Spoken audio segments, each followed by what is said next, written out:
안녕하세요. 부동산을 쉽게 다양하게 깊이 있게 분석하는 부동산의 비밀입니다. 요즘 부동산 시장에 특징이 있습니다. 집을 사고 싶어하는 사람들이 가장 많이 하는 말, 무서워서 집 안 살 거예요. 재건축, 재개발을 진행하는 조합원분들이 가장 많이 하는 말, 무서워서 재건축 안 할 거예요. 그리고 집을 팔고 싶어하는 분들이 가장 많이 하는 말, 무서워서 빨리 팔고 싶은데 집이 안 팔리네요. 부동산 중개를 하시는 현장의 부동산 사장님들이 또 가장 많이 하는 말, 너 같으면 무서워서 그 돈 주고 사겠냐? 서울 아파트 시장의 거래량이 뚝 떨어졌습니다. 작년 부동산이 잠깐 반등하던 때 서울 아파트 월 평균 거래량이 4,000건까지 있었는데 그에 비해서 지금은 반토막이 난 상황입니다. 대략 12월 거래량은 2,000건 이하가 될 확률이 높아 보입니다. 아파트 매수 대기자들이 집을 사고 싶어도 지금은 무서워서 집을 살 수 없는 상황입니다. 일단은 관망세로 지켜보고 있습니다. 그런데 1월의 거래량은 이것보다 더 떨어질 확률이 높습니다. 계절적 비수기가 겹치면서 어쩌면 월 거래량이 1,000건 정도로 떨어질 수도 있습니다.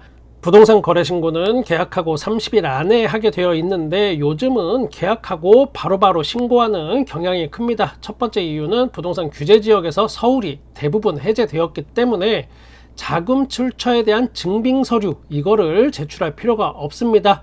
두 번째는 계약서 쓴 날이 계약일이 아니고 가계약금을 많이 지불했을 경우 그날을 기준으로 해야 한다는 이야기가 많아서 부동산 사장님들도 쓸데없는 송사에 휘말리기 싫어서 최대한 빠른 시기에 부동산 거래 신고를 합니다. 이런 이유들로 인해서 부동산 거래 신고가 빨라진 걸 감안한다면 현재가 약 한 500건 정도 수준인데 어쩌면 1월달은 서울의 아파트 거래량이 1000건 수준이 될 수도 있겠습니다. 이 수치는 지난 부동산 반등기 때에 비하면 4분의 1토막, 그리고 부동산 폭등기 때 한 달에 15,000건씩 거래되던 서울 아파트 거래량에 비하면 15분의 1토막 나는 겁니다.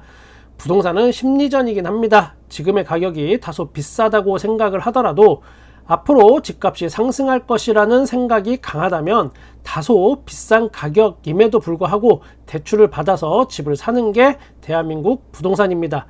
지난 부동산 폭등기 때가 그랬습니다. 지금 가격이 비싼 거 알지만 더 오를 거기 때문에 지금이라도 사서 더 높은 시세 차익을 바라본다. 이게 시장에 널리 퍼져 있었습니다. 이때는 누가 말려도 그 이야기가 귀에 들어오지 않는 그런 시절이었습니다. 그러면 대한민국 부동산에 이런 시절이 이제 영원히 안 올까? 그거는 또 제가 장담할 수는 없습니다. 언젠가 또 그런 시절이 올 수도 있겠죠. 부동산 폭등론자들이 간절히 바라던 그 시절이 언젠가 올 수 있겠지만 최소한 아주 빠른 시간에 돌아오긴 어려워 보입니다. 지금 아파트 거래량이 말해주는 건 지금 가격의 집을 사도 크게 나한테 금전적 이익이 없을 것 같기 때문에 집을 사는 사람들이 전혀 급하지 않은 겁니다. 언론에 나온 부동산 사장님들의 인터뷰로 부동산 분위기 한번 확인해 보겠습니다. 강북의 아파트 거래 지표라고 할 수 있는 노원구 이야기입니다. 예전에는 신고기한 30일을 꽉 채워 신고하는 경우가 많았기에 신고 기한이 임박해 거래량이 늘었지만 요즘은 그냥 거래 자체가 없다. 정부가 일십 대책을 발표했다지만 문의 전화는 손에 꼽았다. 거래량이 크게 늘진 않을 것이라고 이야기했습니다. 부동산 현장에 최일선에 있는 분들조차 부동산 대책이 발표는 됐지만 거래량이 크게 늘지 않을 것 같다는 예상을 주로 하고 있습니다. 실제로 다시 말하면 지금 가격의 집을 사도 크게 나한테 금전적 이익이 없을 것으로 예상하는 사람이 그만큼 많다라는 뜻이 될 수 있습니다. 또 다른 부동산 사장님 이야기입니다. 급매물을 제외하면 거래가 끊겼다고 봐도 된다. 공인중개사들은 임대료도 내기 어려운 처지. 2년 전에는 집값이 올라 거래가 끊기고 이제는 집값이 내려 거래가 끊기니 이 업을 계속해야 하나 고민이라고 이야기했습니다. 여기서 제가 짚어보고 싶은 이야기는 2년 전에는 집값이 올라 거래가 끊기고 바로 이 부분입니다. 제가 기존 영상에서도 간간히 이야기했던 게 2021년 부동산 폭등기 정점을 향해 막 치달을 때 돈이 모자라서 그리고 대출을 영혼까지 끌어서도 집을 살 수 없던 사람들이 상당히 많이 있었다는 겁니다. 제가 현장에서 그거를 많이 느낀 건 이 가격은 정말로 버겁구나 라는 겁니다. 즉 현재 매수 대기자들의 가처분 소득으로는 2021년 부동산 가격은 굉장한 거품이었다라는 뜻이 됩니다. 이 가처분 소득은 2021년보다 지금 이 순간이 더 열악한 상황이 돼버렸습니다. 가계의 수입 중 소비와 저축 등으로 소비할 수 있는 소득이 가처분 소득이라는 건데, 물가가 그때와는 차원이 다른 수준이 됐기 때문에 월급은 올랐어도 실질적인 소득은 지금 줄어드는 상황이 발생합니다. 그냥 쉽게 풀어서 이야기하면 2024년 현재 우리는 2021년보다 가만히 있어도 가난해졌습니다. 그런데 일부 사람들은 부동산 가격이 2021년이 그때가 정상이었다고 굳게 믿고 생각하면서 여기저기 이야기하고 다닙니다. 폭락론자야 그만해 제발. 실제 부비TV 영상에 달린 댓글들입니다. 누군지 모르겠는데 설레발 단정 짓지 말라고 또 저한테 얘기하십니다. 총선 이전에 실거주 풀리면 어떻게 하려고 그러냐, 이런 말씀도 있습니다. 물론 총선 이전에 실거주 의무가 풀리고 둔촌주공이 분양권 거래가 실제 될 수도 있습니다. 국회에서 통과시키면 되겠지만 그럴 확률이 지금 현재까지는 상당히 작다고 제가 이야기 드린 건데, 뭔가 심기가 많이 불편하셨나 봅니다. 둔촌주공의 실거주 의무가 풀리면 분양권이 쏟아져서 매물로 나온다기보다는 아마도 전세로 잔금을 치르고 버티다가 나중에 팔려는 사람, 그래서 목돈을 만지려는 사람이 더 많을 것으로 예상이 됩니다. 물론 이것보다 심한 댓글도 많습니다. 아마도 여러분 눈에는 잘 안 보이실 텐데 유튜브가 굉장히 똑똑한 편입니다. 심한 욕설 같은 경우에는 그냥 지가 알아서 다 삭제해 버립니다. 무서워서 재건축을 진행하지 못하는 곳이 또 늘고 있습니다. 전에 제가 몇 번 언급했던 상계주공 5단지에 이어서 그 옆에 있는 길 건너편에 있는 상계주공 2단지도 관리처분 총회가 부결되면서 재건축 진행이 흔들흔들 거립니다.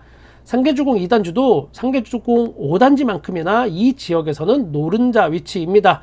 노원역 역세권의 초품화 그리고 대단지 가질 건 다 가졌다고 봐도 됩니다. 여기 그럼에도 관리처분 계획안이 부결된 거는 조합원 분양가가 높게 책정되면서 조합원 분담금이 증가했기 때문입니다.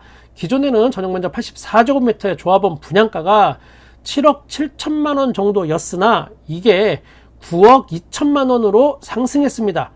그러다 보니까 아파트 실거래 가격도 지금 현재 계속 하락하는 추세입니다. 여기도 요즘은 재건축을 하면 로또가 아니고 원주민 정착률이 최악의 상태가 되는 예전으로, 아주 옛날로 돌아가는 것 같습니다. 영화나 드라마에서 우리가 종종 봤을 겁니다. 결국은 원래 살던 원주민들이 돈 몇 푼 보상받고 다 떠나고, 또 나중에 돈 많은 외지인들이 그곳에 들어와서 행복하게 살고 그런 거, 대한민국이 앞으로 나가야 하는데 요즘은 뒤로 가는 것 같은 그런 느낌이 들어. 부비TV는 나름의 개똥철학이 있습니다. 최소한 먹을 것 그리고 집, 이 두 가지 가지고는 장난치는 건 중대 범죄라고 생각하고 절대로 하면 안 된다고 생각합니다. 이 둘의 공통점 중에 하나가 이거 가지고 장난치면 사람의 생명과 직결되기 때문에 그렇습니다. 부동산 폭등론자들이 야, 집값으로 장난쳐서 내가 돈 좀 만지는 게 뭐 그렇게 잘못된 거냐? 라고 생각하겠지만 그로 인해 반드시 피해자가 생기고 깡통전세, 전세사기, 그리고 영끌족들의 과도한 대출을 못 견디고 지금 경매로 집이 퍽퍽 넘어가는 거, 그로 인해서 벌어지는 수많은 일들이 결국에 사람의 생명과 직결된 이야기들입니다. 먹을 것과 집, 이 두 가지만큼은 장난치면 절단난다는 걸 꼭 보여주는 대한민국이 되었으면 합니다. 제 친구가 다주택자입니다. 전문직이고 누가 봐도 안정된 고수입 그리고 화목한 가정을 꾸리고 자수성가한 친구입니다. 얼마 전에 저를 찾아왔는데 2억짜리 벤츠를 새 차로 뽑고 왔습니다. 저에게 집을 팔고 싶다고 합니다. 넌 여유도 있는데 도대체 뭘 집을 못 팔아서 안달이냐, 이렇게 이야기했더니 무서워서 팔고 싶다고 합니다. 제가 볼 때 지금 이 시기가 자기 인생에서 가장 힘도 세고 권력도 있고 수입도 최대치일 그런 나이에 무서워서 집을 팔아야겠다는 이야기가 아주 여러 가지를 내포해서 또 이야기해 주는 것 같습니다. 모든 사람들이 다 이런 생각을 하는 건 아니겠지만 물론 아무튼 이런 생각을 하는 사람도 있다라는 이야기를 전하면서 오늘 이야기 마치겠습니다. 저는 여러분의 부동산에 끝까지 함께 하겠습니다. 구독과 좋아요 감사합니다. 부동산의 비밀이었습니다.